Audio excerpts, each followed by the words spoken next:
తగ్గేదల మీ నర్సయ్య తాతతో రప్ప మరి ఇలా మన రపరప ముచ్చటలకు ఎవరు వచ్చిర్రు ఏంది ఏం కదా అని ఈ కళ్ళతో ఎదురు చూస్తురా చలో ఇక మరి ఇబ్రాహీంపట్నం ఇలాగా వామ్మో ఏడికొచ్చిండు మీ నర్సయ్య తాత అంటే మరి వెనకనే చెట్లు కనబడుతున్నాయి ఏదో పల్లెటూళ్ళనే మగా వేసిండు మా తాత ఇయ్యాలని మీ మనసులో పడ్డది అంతేనా ఇక మరి గదేనులా కుంట్లూరు ఊళ్ళకి వచ్చిన ఇక మరి ఇక్కడ పెదాంబరపేట మున్సిపాలిటీరా 1వ నెంబర్ మగోడు అమ్మని దండం పెట్టిరా నాయను మొరగాంతనం పని ఉందట అసలు ఏంది ఏం కథ ఓ కళ్ళు గీత కార్మిక ఏనాడు లేదు తీరిక బతుకు పోరులో నా రోజు కుమిలిపోతున్నవా అయ్యో గౌడన్నా గాయాల కోటని తనువు గౌడన్న ప్రాణాలతోటి ఆటని బతుకన్న ఆ గసవంచి సమాజానికి సేవ చేసి ఇక మరి షెడ్డో పడ్డో పొట్టకూటి కోసము కళ్ళును ఆ ప్రకృతి వరాన్ని అందించే గా గౌడ జాతిలో పుట్టిన ముద్దు బిడ్డ ఇక మరి గా కోయగా కాడికి వచ్చినులా ఇక మరి షెడ్డో పడ్డో 2 ముచ్చట్లు అడుగుతా అసలు ఏం చెప్తాడు ఏంది ఏం కథ ఇక మరి ఆయన కౌన్సిలరు పేరేం పేరు అనుకుంటారు గ్యారాల శ్రీనివాసు గౌడు మరి కౌన్సిలర్కు మా తాత ఏంది ఇయ్యాలో ఏదేదో చక్రం తిప్పుతుండో అంటే మరి ఆ కోళ్ళలాగా పెద్ద కోళ్ళలాగాతో తిరుగుతుందట రాసుకొని పూసుకొని అబ్బర కొండ ఇక మరి ఎక్కడి కథ ఏం కథ ఇక మరి ఆ పెద్ద మనిషి కాడికే వచ్చిన నమస్తే శనార్థి పిల్లగా ఏం కథ ఊరకు బార్బూరు బచ్చనపేట ఐత్ నగర్ కుంట్లూరు ఇట్లా బట్టి మొత్తం అవుతుంది పేరు ఎట్ట సంగతి ఏంది ఏం కథ ముందుగాల ఇది ఏందో చెప్పు ఇప్పి పెద్దరెడ్డి కోమటిరెడ్డికి ఏదో ఒక కంచాల తిని ఒక మంచాల పడినట్టుగా ఉంటావట ఎట్ట సంగతి ఇక్కడ ఆయనకి నీకేడా దోస్తారం కలిసి ఆయన ఇలాగా నల్గొండ మీదేమో రంగారెడ్డి ఇలాగా మాకు ఎంపీ భువనగిరి ఎంపీగా ఉన్నారు కదా అప్పటి నుంచి కూడా ఆయనతో మాకు బాగా సన్నిహితం బాగా పెరిగింది అలా ఇంట్లో సొంత తమ్ముళ్ళగా మెలుగుతాను నేను కూడా ఇప్పుడు ఆయన తోడబుడ్డే తోడు రాజగోపేక అంటే నిన్నే ఎక్కువ కలవరిస్తున్నావు అనేది ఎందుకంటే ఆయన వచ్చిందంటే మొత్తం కుయ్యా కుయ్యా కుయ్యా కుయ్యా కార్లు ఒరేకో 1 కాదు 2 కాదు 10 గల కార్లు తిప్పుతావాట నిజమేనా ముందుగా ఆయన అంటే అభిమానం ఎక్కువ మాకు అభిమానం కాబట్టి ఆ అభిమానం ప్రేమతో కలిపి ఆయనకు కానీ మా ఎమ్మెల్యే గారికి కానీ ఎప్పుడు వచ్చినా కానీ ఆ మర్యాద అనేది ఖచ్చితంగా చేయాల్సిన అవసరం మా మీద ఉంది కాబట్టి ఖచ్చితంగా చేస్తా అబ్బో మరి నువ్వు గీ ఎత్తున మరి పెద్దరెడ్డి కోమటిరెడ్డికి నువ్వు ఈ రకంగా రాసుకొని పూసుకొని తిరిగితే మరి మీ ఇలాకా ఎమ్మెల్యే కొద్దిగా ఏమన్నా ఏది కావచ్చు అని మరి రంగి కొద్దిగా ఏమన్నా మనసులో ఏమైనా ఉంటుందా మా ఎమ్మెల్యే గారు ఎప్పుడూ ఆ విధంగా మాట్లాడరు అంతేనా వెంకన్న కానీ రంగన్న కానీ ఇద్దరు మంచి ప్రాణ స్నేహితులు బయట మీకు కనిపించే విధంగా మిమ్మల్ని మీరందరూ చూసే విధంగా మీరు చెప్పే విధంగా ఏమి ఉండదు ఆడ మా పార్టీలో ఏదైనా క్రమశిక్షణతో ఉంటుంది కాంగ్రెస్ పార్టీ క్రమశిక్షణ చాలా ముఖ్యం డిసిప్లినరీ యాక్షన్స్ కూడా తీసుకుంటారు మీరు బాగా విన్నారు ఇంతకుముందు కూడా చాలా మంది డిసిప్లినరీ యాక్షన్ గా సస్పెండ్ చేశారు పార్టీలో అలాంటి కోమటిరెడ్డి వెంకరెడ్డి గారు కానీ మల్లెడ్డి రంగారెడ్డి గారికి కానీ ఇద్దరికి కూడా ఎటువంటి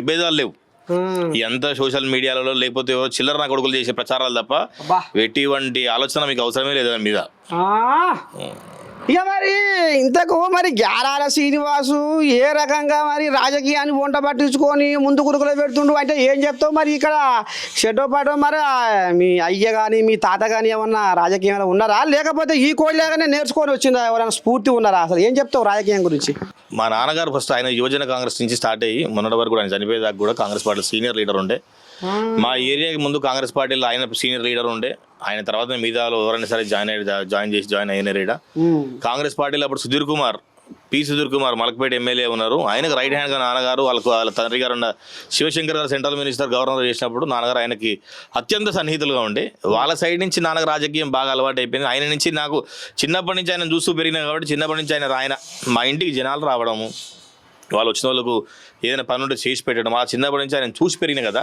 అదే వాతావరణంలో పెరిగినా కాబట్టి నాకు కావాల్సింది ఏంది ఓన్లీ నాకు మా ఇంటికి జనాలు రావాలి వాళ్ళకి ఏమైనా సమస్యలు ఉన్నో సమస్యలు తీసి పెట్టాలి వాళ్ళ గురించి ఏమైనా ఆలోచన విధానం చేసుకోవాలి వాళ్ళ ప్రాంతాల అభివృద్ధి ఏమన్నా అభివృద్ధి చేయాలి ఈ ఆలోచనలు ఎక్కువ ముందు నుంచి వచ్చినాయి ఆయన నుంచే నాకు రాజకీయాలకు రావడం జరిగింది ఆయన నాకు ప్రోత్సహించి మనం ముందు చేయించారు తర్వాత మల్లెడ్డి రంగారెడ్డి గారు కానీ మా మినిస్టర్ కోమటిరెడ్డి వెంకరెడ్డి గారు కానీ అన్ని విధాల ఏ రోజు ఏ అర్ధరాత్రి ఫోన్ చేసినా కూడా మా ఎమ్మెల్యే గారు అలాగే మినిస్టర్ గారు అప్పుడు మా ఎంపీ గారు ఉండే అర్ధరాత్రి ఫోన్ చేసినా కూడా రెస్పాన్స్ అయ్యి అన్ని సమస్యల మీద బాగా గొడవపడి వాళ్ళతో పనులు తీసుకున్న రోజులు ఉన్నాయి మాకు.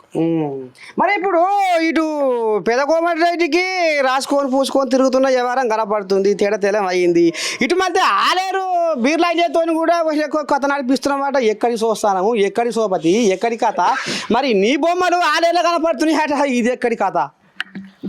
ఐలన్న గారు నాకు ఒక సోదర సమానుడు, మా ఇంటికి పెద్దన్న లెక్క, నాకు పెద్దన్న లెక్క.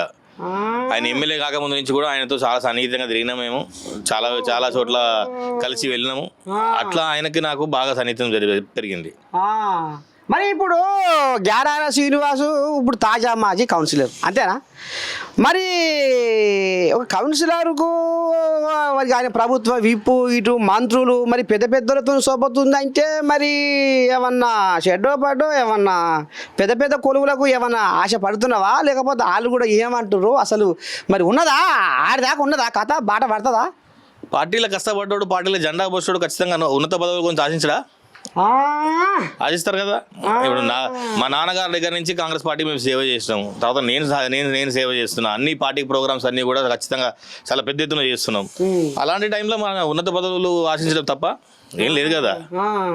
మా ఎమ్మెల్యే గారు కూడా కానీ, మా మంత్రి గారు కూడా, కొమరెడ్డి వెంకరెడ్డి గారు కూడా, ఇద్దరు కూడా నా గురించి ఆలోచించే విధానంలో ఉన్నారు. వాళ్ళు కూడా ఆలోచిస్తున్నారు. రేపు వచ్చే ఛాన్స్ దాంట్లో కూడా మనకి ఏదైనా అవకాశం ఇస్తారని బాగా అనుకుంటున్నాను నేను కూడా. అమ్మాయి సామి రంగు మొత్తానికి ఇటు పెద్దలతోటే దోస్తానం ముందలకు ఉరుకులో పెడుతుంది. కానీ జనం కూడా ఏం ఆలోచన చేస్తారంటే మరి షెడ్డో పడ్డో గ్యారాల శ్రీనివాసు ఏమైనా సమాజ సేవ చేస్తున్నాడా, షెడ్డపడ్డ ఏమైనా ఆపతికి సాపతికి అరుచుకుంటుండా, గిట్టినే దిక్కు లేని వాళ్ళకు దరి లేని వాళ్ళకు దారి చూపుతుండా అనేది కూడా జనాలు గమనిస్తారు తాతో. ఎందుకంటే మరి ఇది అందరికీ ఎరుకున్న ముచ్చట. అట్లాంటి సేవలల్లా గ్యారాల శ్రీనివాస్ ఏమన్నా ముందు ఉన్నాడా? మీరు పని చేయండి అసే తాత, ఇక్కడ కాలనీ ఉంటుంది, రాజీవ్ గురుకల్ పాన్ కాలనీ ఉంటుంది. మీరు పోండి, పోయి మీ కౌన్సిలర్ ఎట్లా ఏంది అని అడుగురు.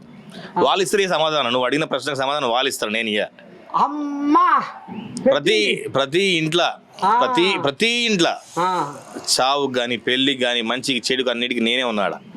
మా ఎమ్మెల్యే గారు ఇచ్చిన ప్రోత్సాహంతో, మా మినిస్టర్ గారు ఇచ్చిన ప్రోత్సాహంతో ప్రతి ఇంట్లో ఆడు నా పార్టీయే కాదని ఎన్నడూ చూడలేను నేను. ఎలక్షన్స్ వరకే రాజకీయం చూసినా, ఆ తర్వాత ఏదున్నా పార్టీ పరంగానే పోయినా, ఏదున్నా ప్రజాసేవ పరంగానే పోయినా. మీరు పోయి మాట్లాడరు చూడండి. కరోనా వచ్చిన టైంలో ప్రతి ఇంటికి ప్రతి వారం ఉన్నన్ని రోజులు ప్రతి వారం ఇంటికి నిత్యావసర సరుకులు పంచిన, కొన్ని వేల మందికి పంచిన, అన్నదాన ప్రోగ్రామ్స్ చేసిన, యువతను ఇటు చుట్టుపక్కల గ్రామాల్లో ఉన్న యువతనంతా కూడా ఎంతో ప్రోత్సహిస్తా. క్రికెట్ టోర్నమెంట్లు పెడతా, వాళ్ళ సాపదకు పోతా, వాళ్ళ ఊర్ల సమస్యల మీద పోతా, అన్నిటి మీద పోయి ఖచ్చితంగా కొట్లాడుతున్నాను నేను. అన్నిటి మీద మనకు అవగాహన ఉంది కాబట్టి, వాళ్ళందరితో కూడా మంచిగా ఉంటాం కాబట్టి మనకి ఈ రోజు నువ్వు నన్ను వెతుకుంటూ వచ్చిన దానికి కారణం ఏంది? నా పేరు నువ్వు విన్నావు కాబట్టి నువ్వు వీడి దాకా వచ్చినావు, లేకపోతే ఏమొస్తావు? అమ్మా అంతే. అయితే ఇక ఇప్పుడు ఇంకో ముచ్చట కూడా ఏంటంటే కుంట్లూరులో ఇక మరి కబ్జాల భూభాగవతాల పంచాయతీలు బయటకు వస్తున్నాయి, బజార్లో పడుతున్నాయి. మరి ఎట్టట సంగతి అసలు ఏంది? ఎవరు చేస్తున్నారు ఈ భూభాగవతాల కబ్జాల కథ? ఎవరు నడిపిస్తున్నారు? దీని మీద ఏం చెప్పదలుచుకున్నారు? భూదందాలు భూ కబ్జాలు కుంటూరులో వస్తున్నాయంటే కుంటూరు పేరు అది రావద్దు. ఎందుకంటే అది కొన్ని ఒక ఏరియాలో వస్తుంది కాబట్టి మాత్రమే నీకు అది ఆ పేరు వస్తుంది అక్కడ, కానీ కుంటూరు అని పేరు తీయొద్దు. ఈ యొక్క విషయం నేను మీ మీడియా పరంగా కూడా నేను ఒకటి చెప్పదలుచుకున్నాను. ఏంటంటే అది కుంటూరు వాస్తవులు ఎవరు చేస్తున్నారు పక్కన కూడా కుంటూరు పరువు తీసే పరిస్థితికి వచ్చింది. దీంట్లో వ్యక్తులతో సంబంధించిందే కానీ కుంటూరు పరువు కానీ కుంటూరు గ్రామానికి సంబంధించింది లేదు. కుంటూరు పరువు ఎట్టి పరిస్థితుల్లో కావాల్సిన బాధ్యత మా అందరి మీద ఉంది కాబట్టి దాని మీద చట్టపరంగా ఏదైతే ఎవరైతే తప్పు చేసినారో వాళ్ళ మీద చట్టపరంగా ఎటువంటి యాక్షన్ తీసుకున్నారో ఆ యాక్షన్ తీసుకుంటారు. దానికి దీనికి సంబంధం అయితే లేదు, ఊరికి సంబంధం అయితే తెలియలేదు.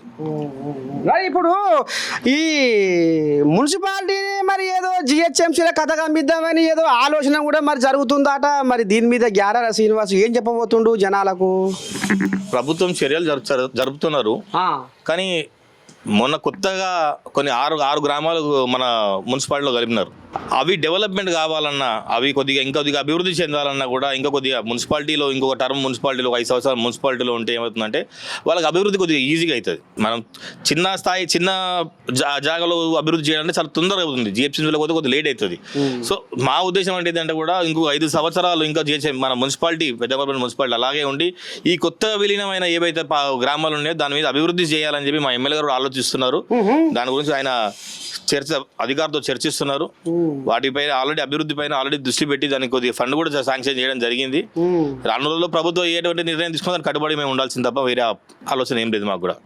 ఇక మరి ఒక ముచ్చట ఏంటంటే కాంగ్రెస్ పార్టీ గద్దెనెక్కినాక ఏడాదిన్నర పొద్దు మీద నీ దండం పెడితే ఇక అట్టడుగు స్థాయి అంటే ఈ గ్రౌండ్ లెవెలల్లా అంటారు కదా ఊర్లల్లో మారుమూల ప్రాంతాలల్లో పల్లెటూళ్ళల్లో పాతాళం పడిపోయింది కాంగ్రెస్ గ్రాపు అని ఇప్పుడు ఎవరు మీ ఎమ్మెల్యే కూడా అంటున్నారు. అది మీ మాజీ ఎమ్మెల్యే అనే పేరు నాకు మంచిరెడ్డి కిషన్ రెడ్డి ఆ కోళ్ళ కూడా కాలు దువ్వి లెంకలు కొడుతుంది. కాంగ్రెస్ పని అయిపోయింది గ్రౌండ్ లెవెల్లో మొత్తం గ్రాప్ అంతా పడిపోయింది అనేది ఈ కోళ్ళాగలు మరి ఈ రకంగా బీఆర్ఎస్ కోళ్ళాగలు లెంకలు కొడుతున్నాయి ఫోన్ రీలుతున్నాయి. ఏమంటావు వాళ్ళకి ఏం చెప్తావు? సోషల్ మీడియాలో వచ్చే వార్తలు చూసి ప్రభుత్వాలని దూషించడం తప్పు మాట. నేను ఎందుకు చెప్తా తాత నర్సిత నీ త్రూ మన ప్రజలందరూ తెలియజేయగా 10 సంవత్సరాల నుంచి రేషన్ కార్డులు వచ్చినాయా? రాలే. ఇప్పుడు వచ్చినాయి. కాంగ్రెస్ గవర్నమెంట్లు వచ్చినాయి. సన్నబియ్యం ఇచ్చిండా, ఉచిత కరెంట్ ఇచ్చిండా, గ్యాస్ సిలిండర్ ఇచ్చిండా, 6 గ్యారెంటీలు అన్ని గ్యారెంటీలు అమలు అవుతున్నాయి. ఇవాళ రా నేను చూపిస్తాను నా దగ్గర నీకు ఏడ అభివృద్ధి చెందలేదో, ఈడ రా నా దగ్గర ఏడ పథకాలు అందలేవో, ప్రతి ఇంటికి నేను తీసుకుపోతాను నేను.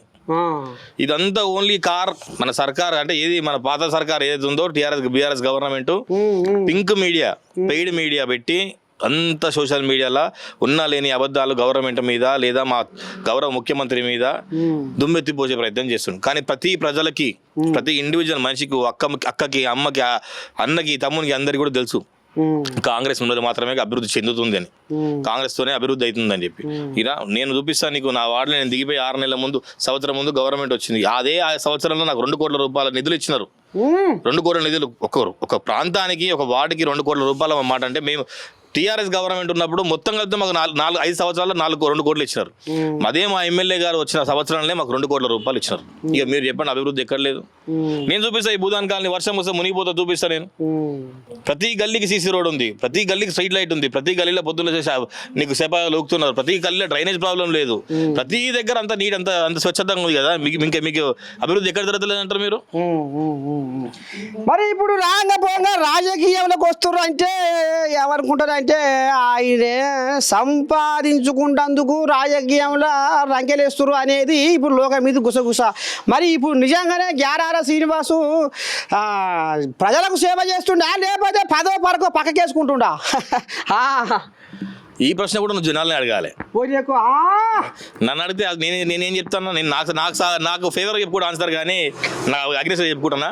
చెప్పుకోను కదా. నువ్వు పోయి జనాలను అడుగు, ఎవరు సర్వే చేయన్నా, నువ్వే పోయి ఎంక్వైరీ చేయి గ్యారసీన ఎటువంటి వాడు డబ్బులు తింటాడా లేకపోతే డబ్బులు పెడతాడా అని అడుగు. నువ్వు ఇలా పోయి ఒకసారి మాట్లాడి చూడు, ఎంక్వైరీ చేసి చెప్పి అప్పుడు వచ్చి మళ్ళీ సెకండ్ ఇంటర్వ్యూ ఇస్తాను నేను. అమ్మని స్వామి చూసిన ఆరులో ఎవరికి ఈ రకంగా ఉన్నట్టుగా కుండ బద్దలు కొడుతుండు. ఇక మరి ఇప్పుడు రాంగపోంగా ఒక ముచ్చట ఏంటంటే శ్రీనివాసయ్య ఈ 400 ఎకరాలు కంచగచ్చిబౌలి భూములను ఏదో తాకట్టు పెట్టి 1000 కోట్లకు ఏదో అమ్మ చూద్దామనే ఉపాయం మీద ఉన్నారట. మరి సర్కారు సంతకపెట్టిన సంస్కారాలు లేక సంసారం వెళ్ళక ఈ కథ ముంకటేసుకుంటారా ఎట్లా? వాళ్ళు సెంటు భూమి కూడా అమ్మలేదట బీఆర్ఎస్ వాళ్ళు. మా హయాంలో 10 ఏళ్ళ రాజ్యంలో మా 10 ఏళ్ళ పరిపాలనలో 1 సెంటు భూమి కూడా మేము సర్కారు భూమి అమ్మలేదు. ఇలా కాంగ్రెస్ వాళ్ళు గద్దెనెక్కినాక ఏంది కథ అని ఇప్పుడు ఊరూరా సోషల్ మీడియాలో కోడై కూపిస్తారు ఈ ముచ్చట. ఇబ్రాహీంపట్నం కాన్స్టిట్యున్సీలో బీఆర్ఎస్ గవర్నమెంట్ ఉన్నప్పుడు ఎన్ని ఎకరాల భూమా మీరు? మా కాంగ్రెస్ గవర్నమెంట్ వచ్చిన భూమి అమ్మిందా? భూమి అమ్మ డెవలప్మెంట్ అవుతుందా? ఇప్పుడు ఆయన భూమి అమ్మి మన వెంచర్ చేస్తానడా? లేదు కదా.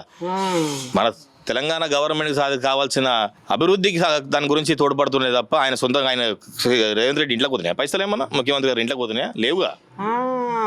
అది ఏమి యూనివర్సిటీ భూమి అయితే కాదు, ప్రభుత్వ భూమే కదా. డెవలప్మెంట్ చేయాలంటే కొన్ని అటుపోట్లు ఉంటాయి. దానికి అన్నిటి తీసుకొని పోవాలంటే ఎట్లా అవుతుంది? మరి నువ్వు చేస్తేనేమో సిద్ధా, నేను చేస్తే ముద్ద అవుతుందా? నువ్వు బీఆర్ఎస్ గవర్నమెంట్ ఉన్నప్పుడు ఏమో అన్నీ చేస్తేవి. ఇప్పుడు ఏదైనా అభివృద్ధి చేద్దామంటే మొత్తం పొద్దున్న లేసే పేపర్ ప్రెస్ ముంగట, టీవీల ముంగట, సోషల్ మీడియా ముందు నువ్వు చేసే అవి ఎట్లున్నాయి నీ ఆటలు? అది అమ్మలేదటగా. మరి ఏడా మేము అమ్మలేదు ఏమనైనా చూపిమను, నేను చూపిస్తాను నీకు ఆధారాలను చూపిస్తా. ఏడాడు అమ్మిరో ఎన్ని కోట్లకు అమ్మిరో చూపిస్తా. నువ్వు చేసినప్పుడు ఏమో మంచిది అనిపిస్తే మేము చేసేది మంచిగా. మేము ఏది చేసినా సరే last end of the day మేము చేసేది ప్రజల కోసం చేస్తుంది తప్ప సొంత కడుపులు నింపుకోనికి కాదు. ఒకప్పుడు నీ స్థాయి ఏముండే, ఇప్పుడు నీ స్థాయి ఎక్కడి దాకా పోయింది? బీఆర్ఎస్ గవర్నమెంట్లో ఉన్న లీడర్లది ఇలా వాళ్ళ స్థాయి ఎక్కడి దాకా పోయింది? కారు కూడా గత లేనివాడు ఇలా 100 కోట్లకు అయిపోయినాడు. ఎట్లా అయ్యిండు? ఉత్తనే అయిందా? ప్రభుత్వ దాంట్లో మీరు చేసిన అన్యాయాలే కదా, మీరు చేసిన వస్తువులే వల్లనే కదా మీరు ఇంత కోట్లు సంపాదించుకున్నది. మరి ఈ కవితమ్మ సంగతి ఏంది? జ్యోతిబా పూలే విగ్రహాన్ని అంబేద్కర్ మన ఈడ ఇది అసెంబ్లీ ముందర పెట్టాలి మీరు పెట్టేదాకా నా పోరాటం ఆగది అని ఒకటే మరి ఆ తల్లి నోరు వారేసుకుంటుంది అంటే మరి ఇక తిడుతుందని కాదు కానీ పోరాటం చేస్తున్నా అన్నట్టుగా మాట్లాడుకొస్తుంది. మరి ఎట్లా అవుతుందా పని? చేస్తారా ఆమె పోరాటం చూసి? ఆమెను ఎంతవరకైనా సరే ఢిల్లీలో లిక్కర్ క్వీన్ లెక్కన చూస్తారు కానీ తెలంగాణలో ఏదో గెస్ట్ పాత్ర చూస్తున్నారు అంతే. తెలంగాణ ఆడబిడ్డ అనే మాట ఆమె కుటుంబాన్ని పెంచుకుంది తప్ప తెలంగాణ ప్రజలు ఎవరినాడు అనుకున్నది ఏం లేదు. అంతేనా? ప్రతి విషయంలో నువ్వు డబ్బులు సంపాదించుకొని ప్రతి విషయంలో కొన్ని కోట్ల రూపాయలు నువ్వు వసూలు చేస్తావు కదా. ఇప్పుడు నువ్వు తెలంగాణ బిడ్డను చూస్తున్నారా, నేను తెలంగాణ ఆడబిడ్డలకు చూస్తున్నారా? లేదు కదా. నువ్వు చేసిన లిక్కర్ స్కామ్లు ఎన్ని పోయినాయి. ఆమెకైనా ఆలోచన విధానం ఉండాలి, మాట్లాడాలంటే కొద్దిగా బుర్ర పెట్టి ఆలోచించాలి. మరి బీసీ కులగణన మరి మీరు పడ్డ ఇప్పుడు కాంగ్రెస్ వాళ్ళు ఇవాళ అసెంబ్లీలో ఒక చట్టాన్ని దానికి ఆమోదం తీసుకొచ్చిర్రు, మరి ఢిల్లీ దాకా తీసుకుపోయిర్రు. ఇక మీరు ఏదో ధర్నా కూడా చేసిర్రు జంతర్ మంతర్ కాడ. మరి అసలు ఏంది ఇది? కొలిక్కి వచ్చేనా ఈ బీసీ ఈ 42% రిజర్వేషన్? అసలు ఏమవుతుంది రాబోయే రోజులు? ఎట్లట్ట ఏంది ఏం కదా? జనాలు అయోమయంలో పడ్డారు. మరి ఆడ బీజేపీలు ఏదో అడగాలు చేస్తుర్రు, కిషన్ రెడ్డి బండి సంజయ్ అనేది కూడా కథ నడుస్తుంది అంటే కాంగ్రెస్ వాళ్ళు ముస్లింలను బీసీలలో కలిపిర్రు, వాళ్ళని తీసేస్తేనే మేము మద్దతు ఇస్తాం అనేది ఆ కోజాగలు అంటున్నాయి. అది ఈ పంచాయతీ మరి ముంగడ పడుతుందా ఇక ఆన్యం పడుకుంటుంది అంటావా? కాంగ్రెస్ చేపట్టిన ఏ ఒక్క పథకాలైనా సరే ఖచ్చితంగా ప్రజల్లోకి పోతాయి. ఆ బీసీ కులగణన విషయం కూడా 42% రిజర్వేషన్ 100% అవుతుంది. దానికి ఎటువంటి సందేహాలు కూడా అవసరం లేదు.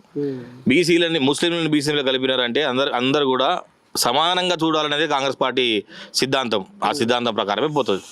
రానున్న ఇంకా 10 సంవత్సరాలు కాంగ్రెస్దే హవా, కాంగ్రెస్దే గవర్నమెంట్. ఇది రాసి పెట్టుకోండి మీ మాట. అంతేనా? పక్క అది మొత్తం బజార్లో తిరుగుతుందట కోయాక లెక్కలు కొట్టుకుంటా. చెప్పుకుంటూ మస్తు చెప్తారు, ఏమైనా నిజాలు తెలుసుకోవాలి కదా. ఒకప్పుడు హైడ్రా అంతా వ్యతిరేకించారు, ఇప్పుడు హైడ్రా దగ్గరికి అందరు లైన్ కట్టినారు. సమస్యలపైన పరిష్కారాలపైన సమస్యలు మాకు పరిష్కారం కావాలి. ఎన్నో ఏళ్ళ నుంచి 20 ఏళ్ళు 30 ఏళ్ళ నుంచి బాధితులందరూ కూడా హైడ్రా మూడకు లైన్ కట్టినారు. మరి హైడ్రా అంత బ్యాడ్ అయితే ఇలా ఎందుకు ఉన్నారు? అంతా ఎంతమంది సమస్యలు పరిష్కరిస్తున్నారు హైడ్రా? ఇక్కడ అందరూ పోతున్నారు. ఎవరికి చిన్న సమస్య ఉన్నా కూడా పోతున్నారు. 100 గజాల సమస్య ఉన్నా ఇవాళ హైడ్రాని అప్రోచ్ అవుతున్నారు. ఇదే బీఆర్ఎస్ గవర్నమెంట్ హైడ్రాని కించపరిచింది, హైడ్రాని తప్పు పట్టింది కదా. ఇవాళ హైడ్రా పరిస్థితి ఏంది? ఇవాళ మీరు చూడండి, హైడ్రా దగ్గర ఇంటి పోయి చూడండి. కమిషనర్ రంగనాథ్ గారు లేకున్నా సరే ఇంకా బయట నించొని ఆయనకు అర్జీ చేయడానికి ఇంకా 100 మంది 1000 మంది కూడా లైన్లో నించున్నారు. అది మా గవర్నమెంట్ పనితీరు. ఇక మరి ఇప్పుడు ముఖ్యంగా ఏంటంటే రాజకీయంలో షెడ్డో పడ్డో ఇంతో అంతో పదవులు రాకపోతే ఇక మరి ఎట్టుంటుంది అంటే షికాగుగా ఏదో పోగొట్టుకొని ఇడుపు కూర్చున్నట్టు ఉంటుంది కథ. ఏమా ఎట్లా నేను పార్టీని నమ్ముకొని కన్న బాధలు పడి భుజానేసుకొని మోసుకొని నేను ఈ రకంగా పార్టీని ముంగట తీసుకుపోతుంటే నాకు ఏది లేదు ఎక్కర్లేదు అనేది జరంతా మనసులో లడలట అంటుంటుంది. మరి నువ్వు ఇన్ని రోజుల సంది ఏళ్ళ పడంతరము పార్టీని నమ్ముకొని ఉన్న అది ఇదే అని మరి బాగానే ఉన్నది లోపల. మరి ఒకవేళ ఇట్లే పోతుంటే మరి అట్లా ఎట్లా మరి రేపు ఏమన్నా ఆశ నీకు ఏమన్నా కొడుతుందా? ఇంట్లో పార్టీని నమ్ముకున్నా అంటుంటివి, ఏళ్ళ పడంతరం కాంగ్రెస్లోనే ఉన్నా అంటుంటివి. మరి ఎందుకంటే ఆ పదవులు లేకపోతే పార్టీని మారే కోయిలాగా చూస్తూనే ఉన్నాం దినం టీవీలలో పేపర్లలో. రేపు గ్యారాల శ్రీనివాస్ కూడా గసోటి కథ ఏమన్నా చేస్తాడా ఏంది? పార్టీ రూలింగ్లో లేనప్పటి నుంచి కూడా నేను పార్టీలోనే ఉన్నా, నేను పార్టీలు మారలే. ఈరోజు ఒక స్థాయి కాడ నుంచి నన్ను కౌన్సిలర్ చేసిన రాజకీయ నాయకుని చేసింది పార్టీ చేసింది. నాకైతే అవకాశం ఇచ్చింది కదా. రానున్న రోజుల్లో కూడా నేను నా కష్టానికి ఫలితం ఖచ్చితంగా దొరుకుతుందని ఆశిస్తున్నా. చెప్తున్నా పక్కా దొరుకుతుంది కూడా. మా ఎమ్మెల్యే గారు కానీ మా మినిస్టర్ గారు అయితే నాకు హామీ ఇచ్చినారు. వాళ్ళ డైరెక్షన్స్లో కానీ వారు చెప్పిన ప్రకారం కానీ ముందుకు పోతూనే ఉంటా. అమ్మ ఇది అసలు కథ. ఇప్పుడు దాపటేద్దు పెద్ద కోమటిరెడ్డి, ఒలపటేద్దేమో రంగయ్య పటేలు. ఇక మొత్తానికైతే జరంత ఆశ పెట్టిర్రు, దారి చూపించిర్రు. నాకు రాబోయే రోజుల్లో ఖచ్చితంగా నా కష్టానికి ఫలితం ఉంటుంది అనేది మాత్రం గ్యారాల శ్రీనివాస్ చెప్పుకుంటుండు. ఇక మరి ఒక్క ముచ్చట మాత్రం మీ నర్సయ్య తాత ఇందాక ఎందుకు వచ్చిండు ఏంది కథ అంటే గదే పిల్లగా కరోనా టైంలలో ఈ కోళ్ళగా ఎనలేని సేవ చేసిందట. కంటి మీద కునుగు లేకుండా మొత్తం బజార్లో బయట సేవ చేసిందట. ఉప్పులు పప్పులు చెడ్డ పడ్డ దానాలు ధర్మాలు చేసింది కాబట్టి ఒక్క ముచ్చట శివుల వార్త కిందాకు వచ్చిన మచ్చలేని మనిషివన్నా మా గ్యారాల శ్రీనన్న స్వచ్ఛమైన గుణము నీదన్నా మా గ్యారాల శ్రీనన్న మచ్చలేని మనిషివన్నా మా గ్యారాల శ్రీనన్న స్వచ్ఛమైన గుణము నీదన్నా మా గ్యారాల శ్రీనన్న నీ మనసులోన మానవత్వమే నిండి ఉన్నదన్నా నిరంతరము ప్రజల కోసమే సేవ చేస్తావన్నా ఈ రకంగా మరి కరోనా టైంలో ఈ కోయిలాగా సేవ చేసింది కాబట్టి నర్సయ్య తాత చెవుల పడ్డది కాబట్టి నేను గిందాగా వచ్చుడు జరిగిందిలా ఇక మొత్తానికైతే గ్యారాల శ్రీనివాసు మన ఏఎన్ఎన్తో ఈ రకంగా గుండెలో నాటుకున్న ఆంబయం అయితే ఎల్లబోసుకుంటూ చూద్దాం మళ్ళీ ఇక రేపు కూడా ఒక మంచి కోయిలాగా పట్టుకొస్తా అంతవరకు మీరు ఏం చేయాలి చూస్తూనే ఉండాలి మన ఏఎన్ఎన్ ఉంటా శనార్థి